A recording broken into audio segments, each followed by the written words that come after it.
दोस्तों, जीवन में कभी कभी कुछ घटनाएं और कुछ लोग हम पर इतना गहरा असर छोड़ जाते हैं कि हमारे सोचने का पूरा नज़रिया ही बदल जाता है।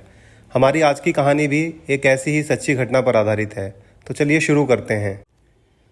ये बात पिछले वर्ष की है।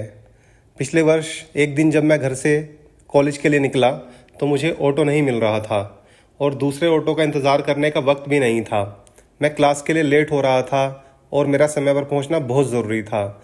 दरअसल आज सुबह जब मैं उठा तो माँ की तबीयत कुछ ठीक नहीं थी, इसलिए पहले उन्हें दवाई दिलवाई, तभी मैं कॉलेज के लिए निकल पाया।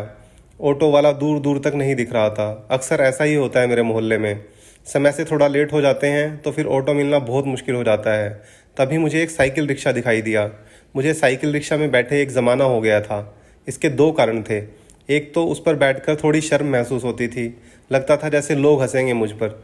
दूसरा, वो बहुत धीमे चलता था और आरामदायक भी नहीं रहता। पर आज मजबूरी थी तो मैंने उसे हाथ दे दिया। उसने 60 रुपये मांगे। मैंने बोला नहीं, 40, पर वो नहीं माना तो बात 50 रुपये में तय हो गई। वो 60-62 साल के एक बुज़ुर्ग अंकल थे।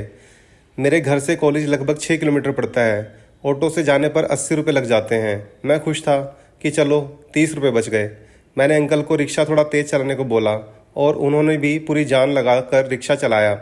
मैं लगभग सही समय पर कॉलेज पहुंच गया।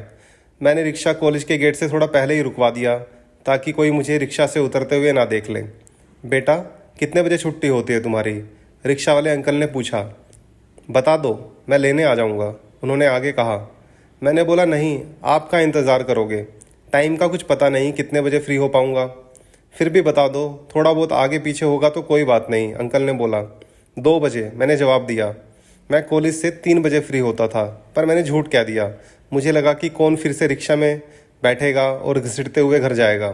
इससे अच्छा तो ऑटो लेकर आराम से घर पहुंचूंगा। जब मैं 3 बजे कॉलेज से निकला तो वो अंकल वहीं खड़े थे। मुझे बड़ा ताज्जुब हुआ। वो पिछले लगभग 1 घंटे से मेरा वहीं पर खड़े हुए इंतज़ार कर रहे थे। तभी मेरे सामने एक ऑटो आकर रुका और एक नज़र मैंने रिक्शे की तरफ देखा और फिर मैं ऑटो में बैठ गया। जब मैं ऑटो में बैठकर जा रहा था तो मेरी नज़र उनके चेहरे पर पड़ी। वो बहुत उदास हो गए थे, पर उस वक्त मैंने इस बात पर ज़्यादा ध्यान नहीं दिया। कुछ दिन बाद वो अंकल मुझे फिर मिले। उस दिन ऑटो वालों की हड़ताल थी और मुझे उसी रिक्शा पर बैठना पड़ा। बेटा, लोग आजकल रिक्शा नहीं लेते, जिससे हमारी आमदनी मुश्किल से हो पाती है, उन्होंने कहा। तो मैंने भी में जवाब दिया। कॉलेज से लौटते वक्त भी उन्होंने ही मुझे घर छोड़ा। कुछ दिन बीत गए। मैं कॉलेज के लिए निकल रहा था कि अचानक माँ के चिल्लाने की आवाज़ आई। मैं भागता हुआ दूसरे कमरे में पहुंचा तो देखा माँ के पैर से बहुत ज़्यादा खून निकल रहा था। कांच का एक बड़ा सा टुकड़ा उनके पैर में घुस गया था। खून इतनी तेज़ी से बह रहा था कि फर्श पूरा खून से भर गया था। मैंने तुरंत जख्म में से कांच का टुकड़ा बाहर निकाला और फर्स्ट एड बॉक्स में से पट्टी निकालकर जख्म पर बांध दी, परंतु खून रुकने का नाम ही नहीं ले रहा था।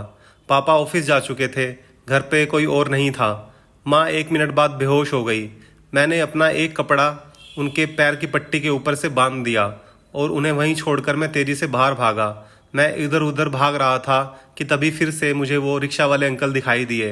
मेरा चेहरा देखते ही जैसे वो समझ गए कि कुछ गड़बड़ है, तो उन्होंने अपने रिक्शा तेजी से मेरी तरफ बढ़ाया।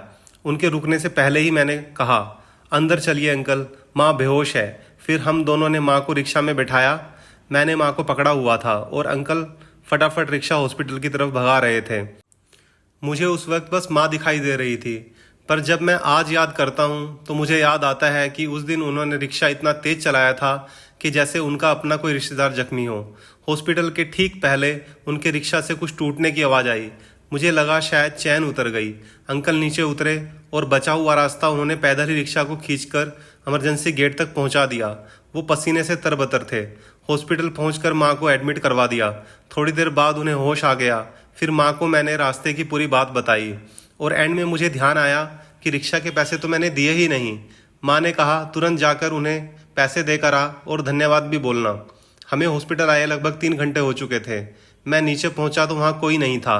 मैंने बाहर रोड पर भी ढूंढा, पर कोई नहीं दिखा। अब मुझे उन अंकल के लिए थोड़ा बुरा लग रहा था और कुछ अपनी सोच पर भी गुस्सा आ रहा था। मैं वापस ऊपर आ गया। थोड़ी देर बाद पापा हॉस्पिटल आ गए और शाम को हम लोग पापा की कार में बैठकर वापस घर आ गए। अगले दिन जब मैं कॉलेज के लिए निकला तो वो अंकल कहीं नहीं दिखे। ऐसे 2-3 दिन निकल गए। मैं उन्हें देने के लिए पैसे जेब में रखे हुए था।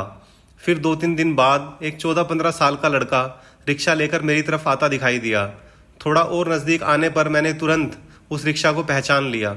भैया प्लीज़ मेरे रिक्शा में बैठ जाओ, मुझे कोई सवारी नहीं मिल रही, उसने बड़े प्यार और विनीत भाव से बोला। मैं रिक्शा पर बैठ गया। वो छोटा सा लड़का रिक्शा खींचने में अपनी पूरी जान लगा रहा था, जो मुझसे देखा नहीं जा रहा था। ये रिक्शा तो तुम्हारे पापा चलाते हैं ना, तुम कब से रिक्शा चला रहे हो? मैंने पूछा।